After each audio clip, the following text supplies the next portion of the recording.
Titanic is more than a shipwreck. It's a symbol, a floating palace, a promise of progress, and a cautionary tale that still echoes through time. We know the headline: a luxury liner meets ice and tragedy follows. But beneath the famous story lies a deeper truth, a hidden layer of decisions, shortcuts, pride, and silence. This isn't just about what happened that night. It's about what led up to it, what happened after, and the secrets that were quietly buried in reports, boardrooms, and reputations. Today, we are declassifying what's often left off the tour: the decisions, the materials, the warnings, and the human cost behind a legend. Stay tuned. This is the secret they hide. When we talk about secrets around the Titanic, we're not inventing conspiracies. We're talking about choices and facts that didn't make the brochure. The ship wasn't just unlucky. It was a product of its time, built fast, promoted hard, and wrapped in myth. Unsinkable wasn't a guarantee. It was a marketing line that helped sell tickets and pride. The secret is layered. It includes how the ship was constructed, how safety was prioritized, how warnings were interpreted, and how the aftermath was carefully managed to protect reputations and business interests. Titanic's hull and structure were built with steel plates and thousands of rivets. Not all rivets were equal.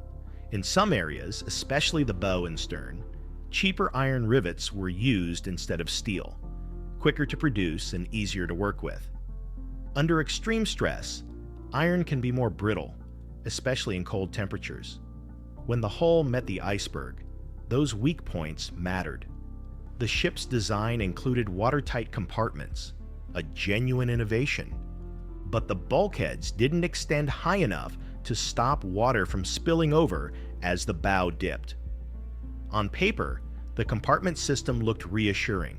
In practice, once enough compartments flooded, the ship's fate was sealed. Speed was part of the story. Titanic wasn't racing, but it was making strong time. Faster speeds in icy waters reduce reaction windows. Add incomplete binocular access on the lookout post and conditions at night. Calm seas, no moonlight, and spotting dark ice became a brutal task. The iceberg wasn't a towering menace. It was a low, dark outline against a black sea. This isn't about blaming a single decision.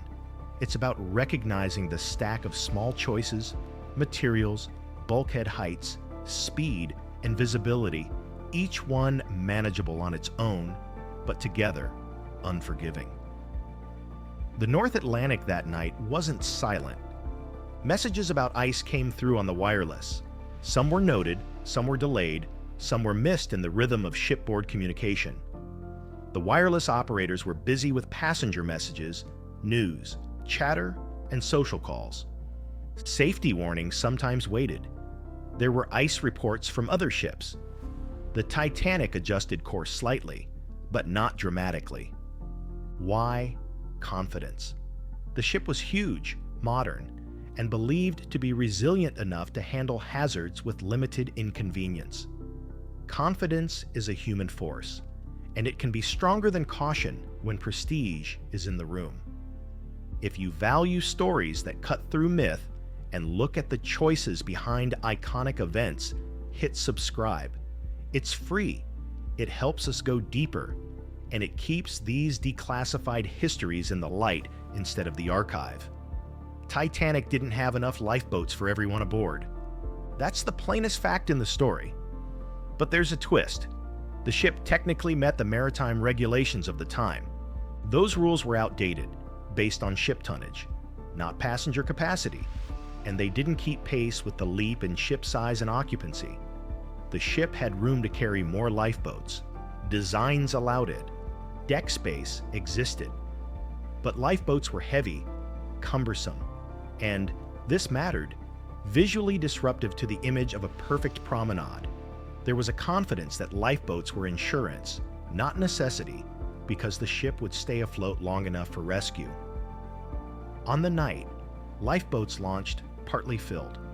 Training, urgency, confusion, and the human instinct to avoid panic all played roles. Nobody expects a crisis until it's undeniable. And when it's undeniable, moments matter.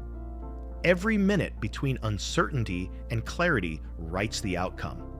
Titanic carried different worlds on a single deck plan. Millionaires and artists, migrant families and crew.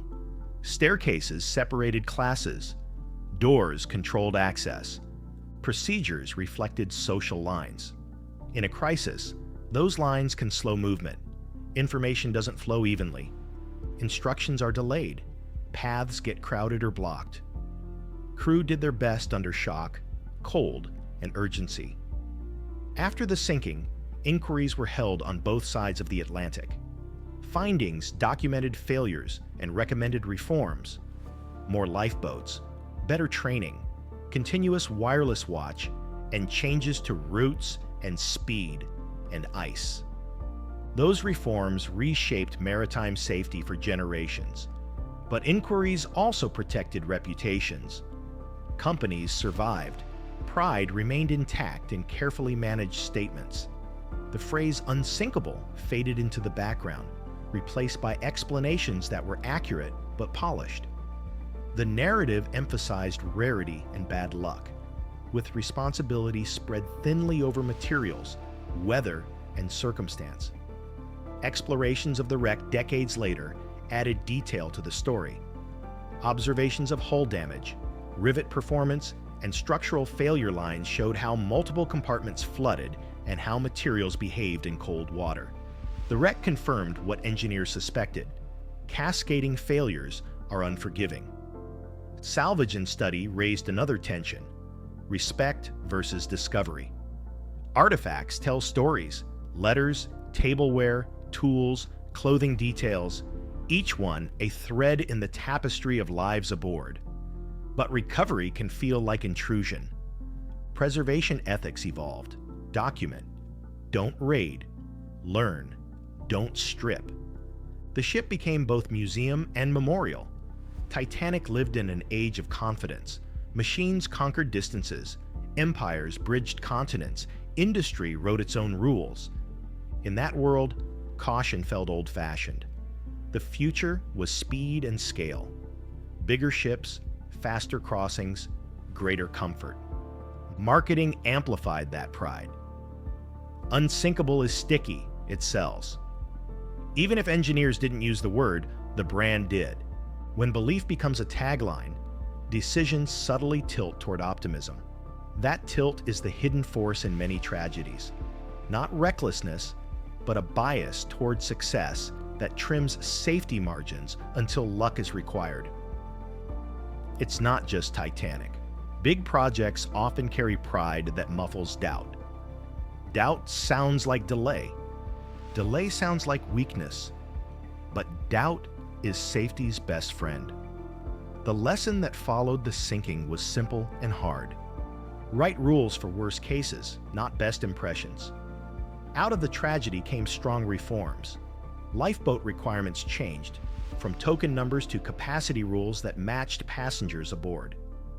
Wireless watch became continuous. No more breaks that leave messages unheard. Ice patrols were organized to monitor dangerous zones and inform routes. Training for evacuation and lifeboat loading improved, replacing ad hoc responses with drill and procedure. These changes didn't happen overnight, but they stuck. The maritime world learned to respect conditions instead of assuming domination over them. And ships became safer not through slogans, but through systems, redundancy, drills, and realistic assessments of risk. Titanic isn't alone in the story of pride meeting limits.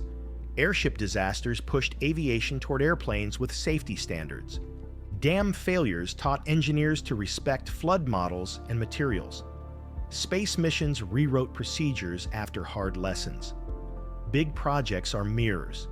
They show us our confidence and our blind spots. The secret they hide is always the same. Safety isn't a headline. It's the work behind the curtain. Compared to later tragedies, The Titanic's lesson is timeless. Systems must be built for failure as much as for success. Marketing can inspire, but only engineering can protect. Even serious stories allow a smile. If you've ever skipped reading the manual because it'll be fine, you already understand the Titanic's risky optimism. If you've ever overpacked for a trip, imagine a ship that overpacked pride but underpacked lifeboats. If you've ever ignored a weather app and gotten drenched, picture ice warnings as the forecast nobody wanted to plan around. Humor doesn't minimize the tragedy. It reminds us that human nature is part of every design. What does the secret they hid really cost? It costs clarity. It costs the honesty that hurts in the short term, but saves in the long term. The bill includes marketing claims that overshadow cautious voices, materials chosen for convenience, and safety rules that lag behind innovation.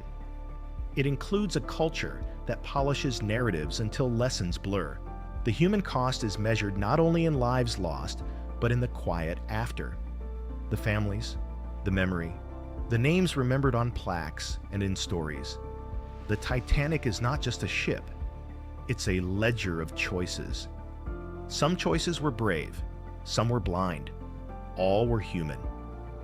If you found value in this deeper look behind a legend, hit like, leave a comment, and subscribe to Megaphiles TV. Tell us what you want next. The real engineering behind famous disasters, the quiet maintenance that keeps icons standing, or the hidden choices that shaped history's biggest headlines. Your ideas steer our next episode. One truth, one lesson at a time.